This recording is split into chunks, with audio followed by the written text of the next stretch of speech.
오늘 이 저녁 시간 함께 읽을 하나님의 말씀 시편 115편 3절에서 8절까지의 말씀입니다.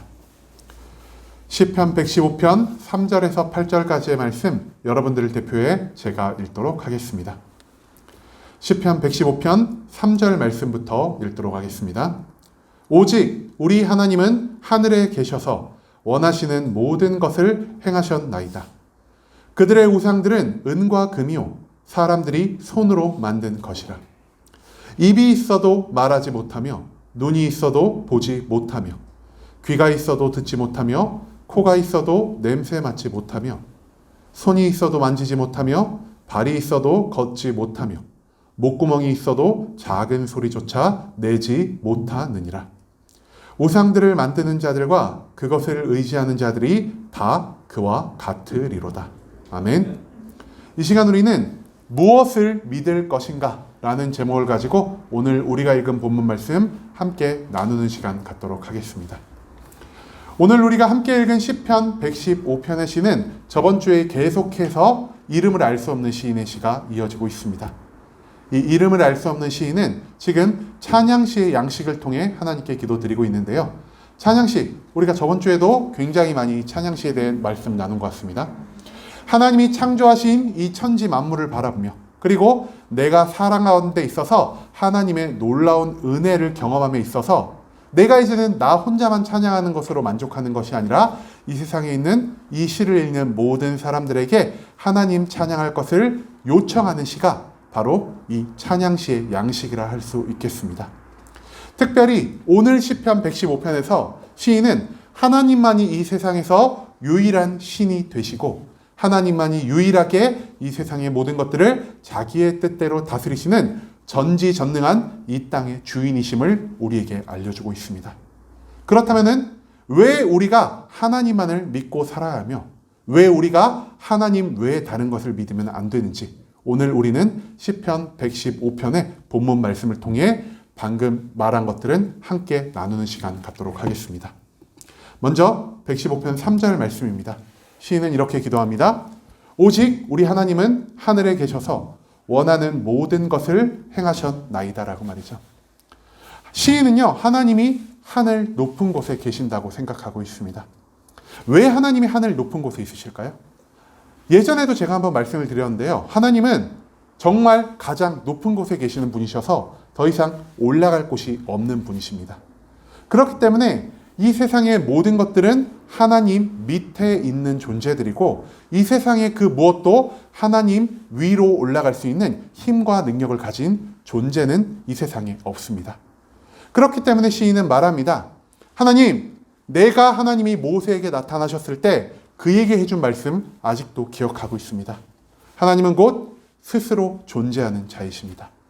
누구에 의해서도 창조받지 않으시고 이 세상의 시작 전인 태초부터 이 세상이 끝난 이후인 영원까지 하나님만이 홀로 존재할 수 있는 분이십니다.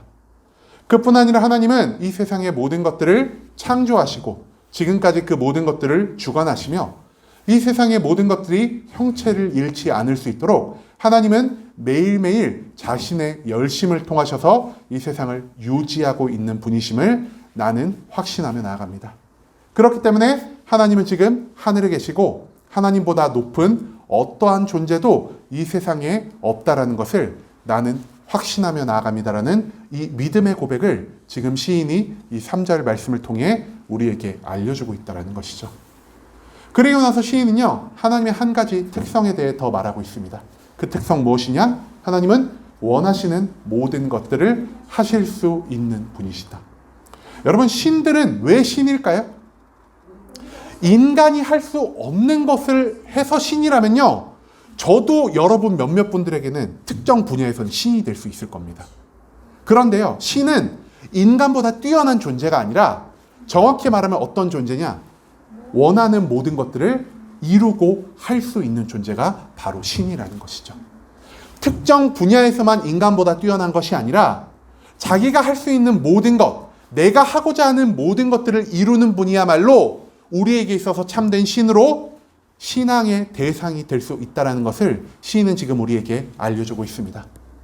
그리고 하나님은 어떤 분이십니까? 이 세상의 모든 것들을 창조하시고 이 세상의 모든 것들을 자기의 뜻대로 이끌어 나가시는 분. 이 세상에 참된 주인 되신 분이 바로 하나님이시란 거죠. 하나님만이 홀로 존재하시고 하나님만이 이 세상에서 가장 높은 곳에 계시며 하나님만이 자기가 이루고자 하시는 모든 일을 이룰 수 있기에 오직 그분만이 나의 믿음 그리고 이 세상 모든 사람들의 신앙의 대상이 될 수 있다는 것을 시인은 이 3절 말씀을 통해 우리에게 알려주고 있다는 것이죠. 그 다음 4절 말씀에서는 시인이 갑자기 하나님에서 다른 곳으로 시선을 돌립니다. 4절에서 시인은 말합니다. 그들의 우상은 은과 금이요 사람의 손으로 만든 것이라 라고 말이죠. 시인은요, 하나님을 바라보다가 이제 내 주변에 있는 그 금과 은으로 만들어진 우리 주변의 수많은 우상들을 바라보게 됩니다. 여러분, 왜 사람들이 우상을 은이나 금으로 만들었을까요? 은이나 금이 나에게 있어서 가장 귀중한 것, 좋은 것이기 때문입니다.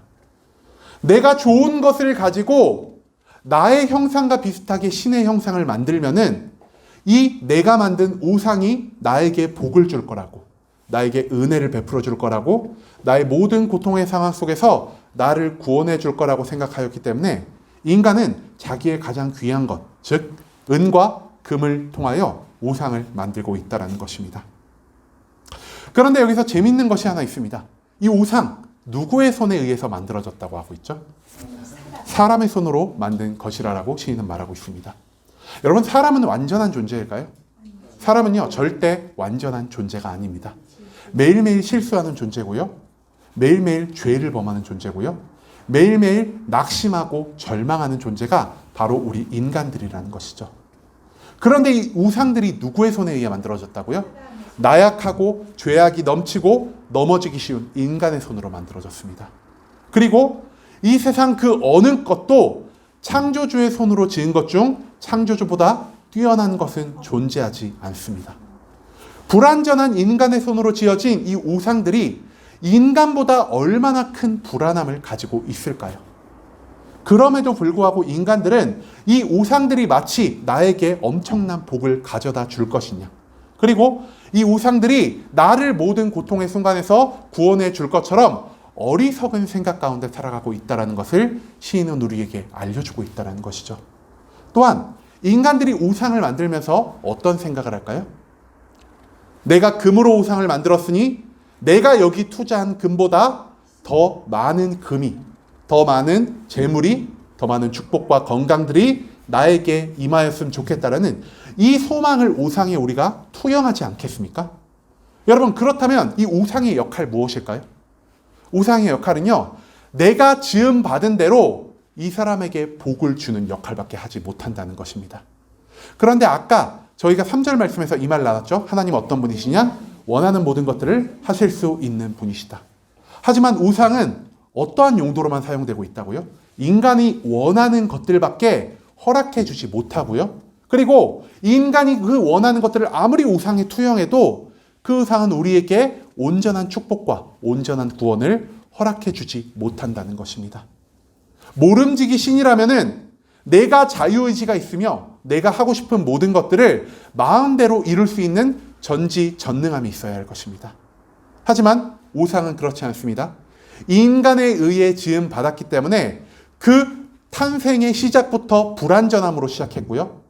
인간의 곁에 항상 머물러 있어야 하기 때문에 자유란 것이 존재하지 않고요. 인간의 어떠한 소망이 투영되었기 때문에 그것은 투영된 소망 이외에 그 어떤 것들도 해결할 힘과 능력이 없다라는 것을 시는 지금 이 우상이란 존재에 대해 정의하고 있다는 것이죠. 그리고 나서 이후에 5절에서 7절까지의 말씀에서 이 우상이란 존재가 어떤 존재인지 시인은 더욱 자세히 우리에게 알려주고 있는데요. 입이 있어도 말하지 못하며 눈이 있어도 보지 못하며 귀가 있어도 듣지 못하며 코가 있어도 냄새를 맡지 못하며 손이 있어도 만지지 못하며 발이 있어도 걷지 못하며 목구멍이 있어도 작은 소리조차 내지 못하느니라. 여러분, 우상이 지금 뭐가 있다 그러죠? 눈도 있고 귀도 있고 손도 있고 발도 있고 입도 있고 목구멍도 있고 없는 게 없습니다. 즉 우상이 누구의 모습을 따라 창조가 되었을까요? 우리 인간들의 모습에 따라 창조가 되었습니다. 이게 굉장히 웃긴 소리 아닙니까? 우리는 누구의 형상에 따라 창조가 되었죠? 우리는 하나님의 형상에 따라 창조가 되었는데 우상은 하나님의 형상을 따라 창조된 나의 형상을 따라 또 창조가 되었습니다. 여기서 결정적인 차이가 발생하죠. 하나님은 우리의 모든 것들을 이 땅의 흙먼지를 이겨서 형상을 만드신 다음 그 안에 하나님의 생기를 불어 넣으셨습니다.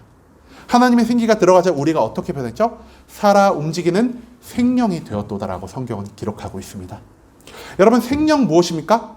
눈을 가지고 있음에 눈으로 내가 사물을 볼 수 있는 존재를 살아 움직이는 생명이라고 합니다. 귀가 있기 때문에 들을 수 있고요. 손과 발이 있기에 내가 무언가를 만지고 어딘가로 이동할 수 있고요. 내가 코가 있기에 냄새를 맡을 수 있고 입술이 있기에 말을 할 수 있으며 목구멍이 있기에 음식을 섭취할 수 있는 존재가 바로 인간이라는 겁니다. 인간은 하나님의 형상을 따라 창조되었지만 그 형상이 중요한 것이 아니라 인간을 살아가게 만드는 인간의 각 기관에 기능성을 불어넣어주는 것, 능력을 불어넣어주는 것, 즉 하나님의 호흡, 그 생기가 우리 안에 들어있기 때문에 우리는 내가 지음받은 모든 것들이 온전히 활동하고 기능할 수 있는 능력을 허락받았다는 것이죠. 하지만 우상은 어떻습니까? 인간이 하나님을 따라하려고 자기의 형상을 따라 우상을 창조하였지만 우상 가운데는 빠진 것이 있습니다. 바로 하나님의 생기, 그 생명력이 존재하지 않는다는 것이죠. 왜냐? 하나님은 우리에게 능히 생기를 불어 넣어주실 수 있는 분이지만 인간은 그 어떤 다른 사람에게도 다른 존재에게도 나의 생명을 나누어 주지 못하는 무능력한 존재이기 때문입니다. 그렇기 때문에 이렇게 인간의 손으로 인간과 비슷하게 창조된 우상에는요, 정말 큰 결함이 있습니다. 모든 기관이 있음에도 불구하고 그 기관이 제 역할을 하지 못한다는 것이죠. 즉 우상은요, 무가치하고 무능력하고 생명력이 없는 존재라는 사실을 시인은 지금 이 5절에서 7절까지의 말씀을 통해 우리에게 알려주고 있다는 것이죠. 그 다음 8절 말씀에서 시인은 말합니다. 우상을 만드는 자들과 그것을 의지하는 자들이 다 그와 같으리로다라고 말이죠. 하나님은 우리에게 10계명의 말씀을 주시며 제1계명과 제2계명에 이렇게 말씀하셨습니다. 너희가 나 외에 다른 신들을 두지 말 것이다. 그리고 2계명, 너희가 우상을 새겨 그 우상을 숭배하지 말지라라고 말씀하셨습니다. 왜 하나님이 하나님 외에 다른 것들을 믿지 않게 하셨는지, 왜 하나님이 우상을 새기지 않게 하셨는지 그 이유가 바로 이 8절 말씀에 등장한다라는 것이죠. 하나님의 지혜를 받은 시인은 이렇게 말합니다. 우상을 만드는 자들과 그것을 의지하는 자들이 다 그와 같으리로다. 여기서 말하는 그는 누구일까요? 여기서 말하는 그는 인간의 손으로 창조한 그 무가치하고 무능력하고 생명력이 없는 우상입니다. 인간의 손으로 우상을 창조하였는데 이제는 우리의 손으로 창조한 그 무가치하고 무능력하고 생명력 없는 그것들을 우리가 섬긴다면은 우리가 얼마나 어리석은 자가 되겠습니까? 여러분, 하나님이 우리를 창조하셨기 때문에 우리가 누구를 믿고 있죠? 우리가 하나님을 믿고 있습니다. 즉, 우리의 믿음이 대상이 될 만한 존재는 무엇이냐? 우리를 창조하신 분이 우리의 신앙의 대상이 될 수 있다는 것이죠. 그런데 여기서는 그 상하 관계가 완전히 뒤바뀌었다는 것입니다. 인간이 우상을 창조했기 때문에 오히려 우상이 인간을 숭배해야 하나, 인간이 우상을 창조했음에도 불구하고 오히려 인간이 우상을 숭배하는 이 어리석음이 여기서 발생하고 있다는 것입니다. 우리가 하나님을 믿는 이유는 무엇입니까? 그분은 이 세상에서 모든 것들을 자기 뜻대로 할 수 있는 자유가 있으신 분이고요. 태초부터 영원까지 홀로 존재하시는 누군가에 의해서도 창조받지 않으신 그 자립성이 있으신 분이고요. 마지막으로 그분은 이 세상의 모든 것들을 창조하시며 자기 마음대로 이 세상을 이끌어 가실 수 있는 능력이 있으신 분이기 때문입니다. 그 모든 이유 때문에 우리는 하나님을 섬기지만 이 우상을 섬기는 자들은 무가치하고 무능력하고 생명력이 없는 그것들을 섬기고 있다는 것입니다. 인간보다 부족하고 인간보다 쓸모없는 그것들을 섬기는 자들이 어찌 지혜로운 자들이라 할 수 있겠습니까? 그렇기 때문에 우상을 만드는 자, 우상을 만들면서 그 안에 나의 소망을 투영하는 자들, 그리고 아무 생각 없이 내가 창조한 그 금과 은으로 화려하게 보이는 우상을 숭배하는 자들은 그 우상과 같이 무가치해질 것이요, 무능력해질 것이요, 그 안에 있는 생명력, 하나님의 숨결이 점점 사라져 갈 것이라는 것을 지금 시인은 이 8절 말씀에서 우리에게 알려주고 있다는 것입니다. 여러분, 하나님은요, 우상 숭배를 금지하셨습니다. 그럼에도 불구하고 우리들은 계속해서 우상을 숭배하고 있죠. 왜 우리가 그토록 우상을 숭배하고 있을까요? 우상이요, 우리의 눈에 보이기 때문입니다. 그리고 그 우상을 무엇으로 만들었다 그랬죠? 금과 은. 우리가 생각하기에 가장 귀한 것들로 치장이 되어 있기 때문에 우리가 그 금과 은으로 그리고 각종 보석으로 만든 우상을 보았을 때 저 고귀한 것으로 만들어진 것이 나에게 고귀한 것을 줄 것이라는 이 헛된 희망을 품기 마련이란 그런 인간의 존재가 얼마나 나약한 존재라는 것을 우리는 이 우상 숭배하는 하나님 외의 다른 것들을 믿고 나아가는 모든 사람들의 모습을 통해 발견할 수 있다는 것이죠. 하지만 오늘 말씀에서도 나온 것처럼 이 우상들은요, 우리에게 그 어떠한 좋은 것도 허락하여 주지 않습니다. 왜냐? 이것들은 계속해서 말씀을 드립니다. 무가치하고요, 무능력하고 그 안에 아무런 생명력이 없기 때문입니다. 그것들은 절대로 인간을 다스릴 수도 없고 그것들은 절대로 이 세상의 모든 것들을 자기 뜻대로 움직일 수도 없으며 그것들은 절대로 우리에게 축복과 구원을 허락하지 못합니다. 그렇기 때문에 우상은 절대 우리 인간들의 믿음의 대상, 숭배의 대상이 될 수 없다라는 것이죠. 여러분, 제가 작년에요, 이 자판기 비유를 한번 들어드렸습니다. 저희가 자판기 보면은 뭔가 좀 마시고 싶을 때가 있죠. 뭐 커피를 마시거나 음료수를 마시거나 그러면은 이제 1,000원짜리 지폐를 자판기 안에 딱 넣어갖고 버튼을 누르면은 아래서 뭐가 나오죠? 이제 음료수가 나옵니다. 우리가 왜 1,000원짜리를 그 자판기 안에 넣을 수가 있을까요? 음료수가 나올 거를 믿으니까. 자판기가 믿을 만한 존재이기 때문에 우리는 거기에 돈을 지불하는 것을 아끼지 않는다라는 것입니다. 자판기가 내 돈을 먹었다면은 나는 그 자판기의 주인을 호출을 해갖고 돈을 돌려받거나 아니면은 음료수를 새로 얻을 수 있다라는 그 확실한 보장이 있기 때문에 우리는 그 자판기에 돈을 쓰는 것을 아까워하지 않는다라는 것이죠. 그런데 만약에 이 자판기에 불이 다 꺼져 있습니다. 그리고 자판기가 금가고 막 누가 안에서 뭘 빼간 것 같고 그런 형체를 가지고 있으면은 우리는 그 누구도 거기에 1,000원짜리 지폐를 선뜻 넣지 않을 것입니다. 왜 그럴까요? 그 자판기가 믿기에 적합하지 않은 존재가 되었기 때문입니다. 여러분, 우리의 믿음은요, 믿을 만한 대상에게 그 믿음이 허락되었을 때 진정한 가치를 갖는다는 것을 기억하길 소망합니다. 진정한 믿을 만한 가치가 없는 것, 우상에게 우리의 믿음이 아무리 바쳐져 봤자 그 우상은 우리 믿음에 합당한 보상을 절대 허락하지 못하는 존재라는 것이죠. 우리의 믿음은요, 그 믿을 만한 대상, 즉 하나님 한 분에게만 투영되어야 한다는 것을 우리가 오늘 말씀을 통해 기억할 수 있기를 소망합니다. 그 누구에 의해서도 창조되지 않으시고 자기가 하고자 하는 모든 것들을 이 땅에 이루실 수 있으시며 그 무엇보다 우리를 사랑하시고 우리에게 은혜를 허락하시길 원하시는 그 하나님만이 우리에게 있어서 참된 축복을, 참된 구원을 허락해 주실 거란 사실을 우리가 이제는 절대 잊지 않기를 소망합니다. 우상은 절대 우리의 신앙의 대상이 될 수 없으며 우상은 절대로 우리에게 아무런 좋은 것들을 허락하여 주지 못합니다. 오히려 우상을 숭배하는 우리들이 우상과 마찬가지로 무가치하고 무능력하고 생명력이 없는 모습으로 우리를 더 나쁘게, 더 악화시키는 모습으로 만들어 나간다는 것을 기억하며 이제는 우리가 우상이 아니라 하나님만을 온전히 믿고 살아가는 순복음 함께하는 교회 모든 성도님들이 될 수 있길 간절한 마음으로 소망하겠습니다.